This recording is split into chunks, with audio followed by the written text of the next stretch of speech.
Hi, it's Christy. Welcome back to my channel. Today the weather in Louisville is drunk and I'm totally here for it. It's February the 21st, 22nd, something like that. And the weather is supposed to get up to 78 degrees today. I am filming from Louisville's Central Park. This is the home of the longest running free Shakespeare festival in, I believe it's North America. But regardless, whether it's just the U.S., I think it's quite a honor to be bestowed upon our city.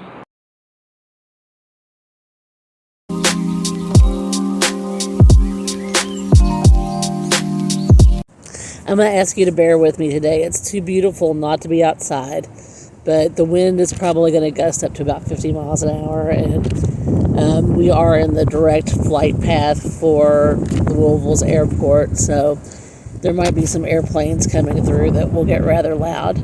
But anyway, the subject of today's video is books to read this spring. And one of the first books that I would recommend for a springtime read is Lilac Girls. This is a book by Martha Hall Kelly. I really loved this book when I read it. It's deep, it's intense, but it's also full of hope. Martha Hall Kelly said that Father loved the fact that a lilac only blossoms after a harsh winter. And the women in this book lived through a very harsh winter. This book is a haunting account of the mistreatment of women known as the Ravensbrück Rabbits in World War II concentration camps.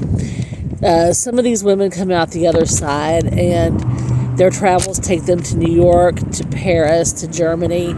It's really an intercontinental story of hope and of the power of the human spirit. I gave this book 5 stars. It has come out to really mixed reviews, but if you're a fan of World War II historical fiction, I think you will really enjoy this book, and it would make for a great springtime read.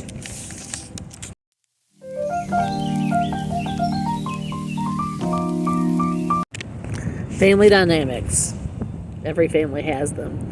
And not everyone is lucky to have great family dynamics, and we all know that family dynamics ebb and flow over time.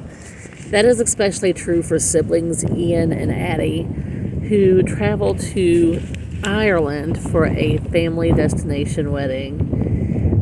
They have spent the summer having some heartbreak and betrayal between the two of them. And this trip to Ireland is exactly what they have needed to work through their problems. I think this story, once again, is a story of renewal and hope. And I think that restored relationships always make for a good springtime story.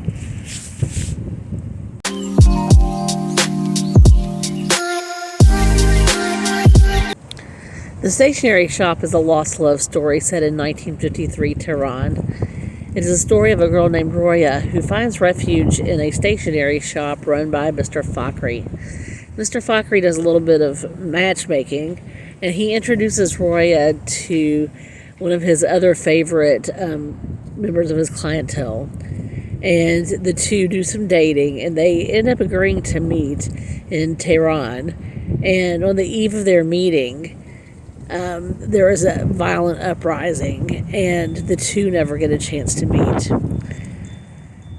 I'm going to leave the story right there and leave you to decide if you want to pursue this book further. I've heard it is a very emotional book, and I have heard that the people who have read this book have really never been the same. They've not been able to forget about it. I have not read it yet, but do plan on reading it this spring. So I would love to know if this is a book that you would enjoy reading. If you happen to read it, let me know what you think in the comments.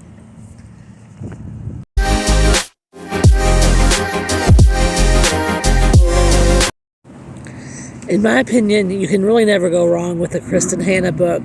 I have not read a book of hers that I have been disappointed by yet. And if I were to ever be disappointed by a book of hers, it was because maybe I gave it 3.5 stars instead of 5.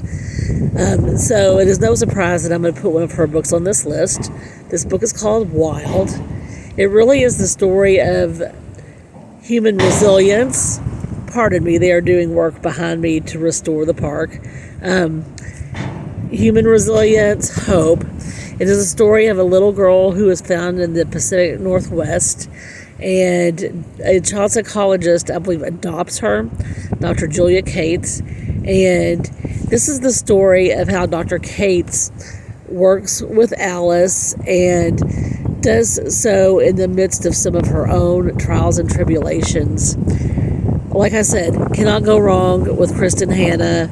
I would highly recommend any of her books to you. So if you've not read any of her books, pick up one. It does not have to be Wild. But Wild is the book I'm going to be reading this summer, or this spring.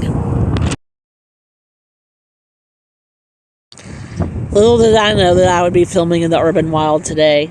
I hope you've enjoyed this video. I would love for you to leave in the comments some of the books that you'll be reading this spring. Happy reading.